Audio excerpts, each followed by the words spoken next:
जिंदगी जैसे पहेली, जैसे कि कोई सहेली। जिंदगी जैसे कहानी, थोड़ी नई थोड़ी पुरानी। कभी चाबुक, कभी चॉकलेट, कभी रौनक, कभी धक्कम पेल।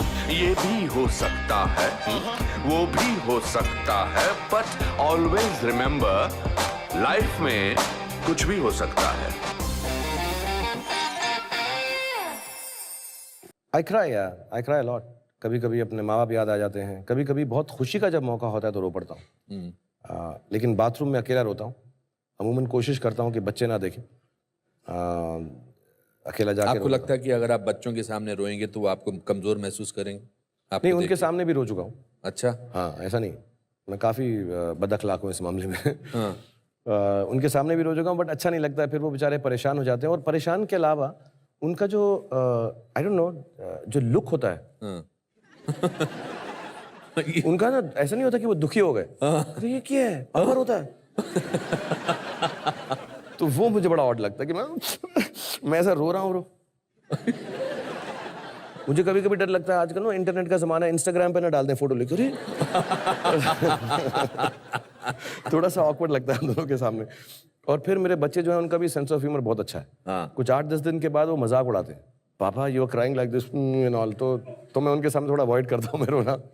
बट आई एम सेंसिटिव, और बहुत अजीब अजीब चीज़ों पे रो पड़ता हूँ। कभी कभी सड़क पे रो पड़ता हूँ किसी को देखकर। आपको लगता है कि आपका दिल भरा हुआ है? मेरे बहुत भरा रहता है हमेशा। या it's a heart full of feelings. या एंड अभी मैं यहाँ पे अगर उसके बारे में बात करूँगा मैं रो पड़ूंगा। और रोने की प्रॉब्लम नहीं है, लेकिन जिस दिन ये शो आएगा फिर बच्चे देखेंगे इसको। तो वो थोड़ी सी प्रॉब्लम है मुझको। आपको क्या चीज सबसे ज्यादा खुशी देती है? सच मायने में, मतलब बच्चे हैं, बीवी है, घर है, हर चीज़ खुशी देती है। बट सच मायने में कैमरा जब एक्शन बोलते हैं और उसके बाद कोई ऐसा बोल देता है कि यार कुछ ठीक ठाक हो गया, सबसे ज़्यादा खुशी तब होती है। मुझे कैमरा के सामने सबसे ज़्यादा खुशी है। मैं एक बात बोलना चाहूँगा अनुपम जी के बारे में, क्योंकि ये शो कर रहे हैं और बहुत अच्छा शो होगा इंशाल्लाह। बट मैं जब शुरू में आया था मुंबई में और काम किया था, तो not just the acting part, because everyone knows he is perhaps, and not only perhaps, I think according to me, one of the finest actors the world has ever produced. और मैं सिर्फ नहीं बोल रहा, मैं genuinely, but apart from all that, जब पहली बार मैंने काम किया तो बहुत सारे अच्छे एक्टर्स के साथ काम किया है मैंने। इन्होंने भी किया होगा, लेकिन जो प्यार इन्होंने दिखाया एंड उससे मेरा कॉन्फिडेंस बहुत बड़ा है। तो आज जब ऐसा आदमी मुकाम पर पहुंच जाता है, बहुत अच्छी चीज़ें हो जाती हैं। So when you think of things which make you feel कि आप इन चीज़ों की वजह से बने हैं, तो उसमें आपका नाम जो है बहुत ज़रूरी है। Because you are very kind to me when I started off. इन्होंने मुझे इक्वल की तरह ट्रीट किया। हालांकि ये मुझे एक्टिंग में छट्टी का दूध याद दिला सकते हैं, लेकिन इतना प्यार से, इतनी खुशी से ऐसा लगता था कि मैं कोई अपने थिएटर के एक्टर के जो मुझसे भी छोटी उम्र में है, मुझसे सीख रहे हैं। But you made me feel beautiful during चाहत, during दिलवाले, एकदम दोस्त की तरह। So thank you very much. Thank you for being. And I always say this: acting is not about the talent or the technique; it's about giving. और बहुत कम actor ऐसे हैं दुनिया में जो अनुपम खेर जितने गिविंग एक्टर्स हैं। So thank you very much. Thank you. You know Shahrukh, आप मुझे बहुत साल पहले, नॉट बहुत साल पहले, 3-4 साल पहले, we were travelling together, flight में थे, आप एक किताब लिख रहे थे। अभी भी लिख रहा हूँ, सेम किताब। हाँ, लिखता ही जा रहा हूँ, छोड़ नहीं रहा हूँ। आपके अपने ऊपर किताब हाँ, लिख रहे मतलब थे वो आप। ऐसा कुछ। मुझे उसका टाइटल बड़ा अच्छा लगा था, 20 years of a decade। 20 years of a decade। हाँ, मुझे भट्ट साहब ने एक्चुअली कहा था। हाँ। जो आपके और मेरे दोनों के मेंटोर हैं एक तरह से। जी। मैं उनके साथ काम कर रहा था और मैं बड़ा दुखी था, पता नहीं किस वजह से। हर थोड़े दिन में मैं दुखी हो जाता हूँ। तो मैं शूटिंग कर रहा था, उन्होंने कहा यार तुम किताब लिख लो तुम यार, right a book Shahrukh, right a book, right a book. तो मैं कहा नहीं ऐसा नहीं, तुम लिखो यार, because it will help you, it will be like a therapy.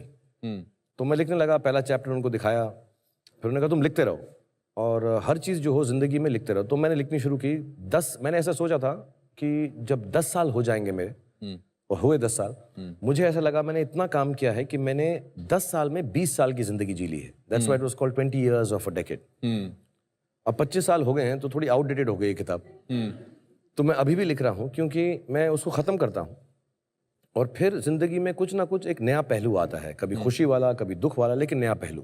तो हो सकता है आप ही डायरेक्ट करो, उसको लॉन्च करना पड़ेगा। मैं डायरेक्ट करूँ ना करूँ, उसको मेरे स्कूल जरूर भेज देना। 100% मैं आपकी भेजूंगा, मैं बेटी अपनी को? बेटी को ज़रूर भेजूंगा। उसकी बहुत तमन्ना है कि वो एक्टर बने और क्योंकि मुझे लड़कियों से इतना लगाव है, प्यार है मेरी हीरोइंस के साथ। मैंने जैसे बताया कि मेरी जो पूरी की पूरी जो मैं बड़ा हुआ हूँ औरतों के साथ हुआ, लड़कियों के साथ हुआ, so I have a lot of respect for women और मुझे उससे ज़्यादा रिस्पेक्ट किसी की नहीं है जितनी मेरी हीरोइंस की है।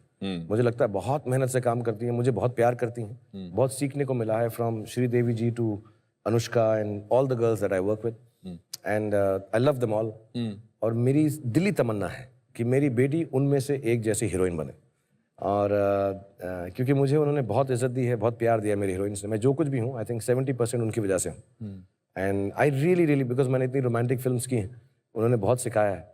So I really want my daughter to be an actor. तो मैंने ऐसा डिसाइड किया कि मेरी और तो कोई सुनता नहीं, बेटी छोटी है, शायद इज्जत के मामले में ही पढ़ ले वो किताब जो मैं लिख रहा हूँ। तो मुझे जब भी दिल में कुछ एक्टिंग के बारे में आता है तो मैं आप उसे पेन किताब करता हूँ। एक्टिंग पे लिखना चाहते हो अपनी बेटी के लिए? सिर्फ अपनी बेटी के लिए, क्योंकि मैं अपने पर्सनल एक्सपीरियंस उसमें लिख रहा हूँ, छोटे छोटे 4 लाइन के 5 लाइन के, कि उसको ऐसा लगे पढ़ ले और अगर वो एक्टर बन जाए उससे पढ़ के तो अच्छा है। मुझे लगता नहीं, वो आई थिंक वो खुद ही अपनी एक्टिंग करेगी, बट कुछ ना कुछ रह जाए अपने बाप की तरफ से कि हमारा बाप भी एक्टर था कुछ 20-22 साल तक, तो शायद he might appreciate it, but I feel like writing it for her because I think I need to tell someone कि मैं कैसे एक्टिंग करता हूँ। मैं जब एक्टर्स को बताने की कोशिश करता हूँ तो वो हंस देते हैं कड़वे साइड में, तो मैं चाहता हूँ कि मेरी बेटी थोड़ी इज्जत करे, वो पढ़ ले और शायद वो कुछ सीख ले उससे।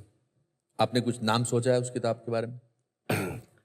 No, it's just called to Suhana on acting from papa. How wonderful. That's it. I think वो किताब जल्दी आपको छापनी पड़ेगी बिकॉज कुछ सालों बाद आपकी बेटी एक्ट्रेस बनना चाहेगी। इंशाल्लाह। ऐसा लोग बोलते हैं जब हम फिल्मों के बारे में बात करते हैं कि लड़कियों को फिल्मों में काम करना ठीक है कि नहीं है, एक्स है वाई है, लड़कियों के बारे में बहुत ऊपर नीचे बोला जाता है। लेकिन मैं शो पे कहना चाहूँगा कि ये फिल्म इंडस्ट्री अगर कायम है तो हीरोइंस की वजह से कायम है और मैं चाहूँगा विद प्राइड कि मेरी बेटी जो है अगर हीरोइन बनेगी, मुझे उससे ज़्यादा गर्व या फ़ख्र किसी और बात से नहीं होगा। भगवान आपको बहुत कामयाबी दे और देगा भी। कभी ये ख्याल आता है कि वन डे आपकी ये शोहरत किसी और के नाम होगी, कोई और आपसे ज़्यादा कामयाब होगा, कोई किसी और का नाम सुर्खियों पे होगा? कभी ये ख्याल आता है? ऐसा होगा नहीं। मैं मॉडेस्ट हूँ जैसा बता चुके हैं अनुभव, लेकिन ऐसा नहीं होगा। ऐसा नहीं होगा, ये मैं belief आपसे है। आप बात कर रहा मतलब था। I'll tell you honestly, हाँ, ऐसा बोल दूं, बोलो ना। I'm the last of the stars. You're the last of the stars. मैं हमेशा कहता हूँ शाहरुख की पर्सनालिटी वो है जो अपने आप से कंफर्टेबल महसूस कर सके। आई थिंक आप इतने कंफर्टेबल हो आप खुद होने में कि आपको कोई ताकत रोक ही नहीं सकती है। एक्चुअली क्या है कि मैं जेन्युइनली बिलीव करता हूँ। मैं जब शुरू में आया था मुंबई में तो ऐसा मैंने एक इंटरव्यू दिया था, आई थिंक स्टारडस्ट मैगजीन थी, हमारी दोस्त थी निशी, उन्होंने इंटरव्यू किया था। दोस्त में मैंने लिखा I am the best.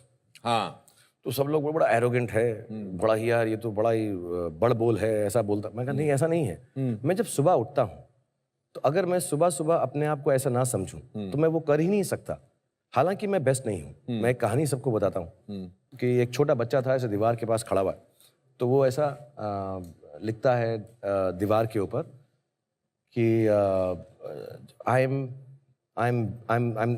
The best. तो ऐसा लिख के वो सोचता है कि यार मेरी जो बहन है यार वो तो वर्ल्ड चैंपियन हो गई है बैडमिंटन में, फिर तो मेरा जो भाई है वो साला डॉक्टर बन गया है फर्स्ट क्लास फर्स्ट होके, let me make it stronger. तो वो उसको मिटा के लिखता है I am the best in the world. तो मैं उस बच्चे की तरह मैं सुबह जब उठता हूँ तो मुझको ऐसा बिलीव करना पड़ता है कि I am the best. It's not with arrogance, it's with belief कि अगर मैं ऐसा मैं अगर नहीं सोचूं ऐसा तो मैं क्यों 25 साल से सुबह 9 बजे उठकर काम पे निकल जाता हूँ। So I need to convince myself I'm the best because I know I'm not good enough. I know I'm not better than the second guy. I know I have to you know try when harder. you will do that? जब आपका बेटा कहेगा I am the best in the world and you will say it's all right. हाँ, ये हो जाए तो बहुत ही अच्छा लगेगा, तो मैं शो ऑफ हो जाऊंगा भगवान करे कि ऐसा हो। इंशाल्लाह। मैं चाहता हूँ कि वो कहीं तो आप कहें कि I am not the best, my son is the best. हाँ, ऐसा मैं बोल सकूं तो यार। हालांकि मुझको ऐसा लगता है कि मुझको ये कोशिश करती रहनी है, मैं एरोगेंट नहीं हूँ, मैं कोशिश करता हूँ। और मेरा ये बिलीफ है सुबह उठकर कि अभी मैंने एक फिल्म की थी चेन्नई एक्सप्रेस, तो उसमें एक लाइन थी, रोक सको तो यहीं पे खड़ा हूँ उखाड़ लो।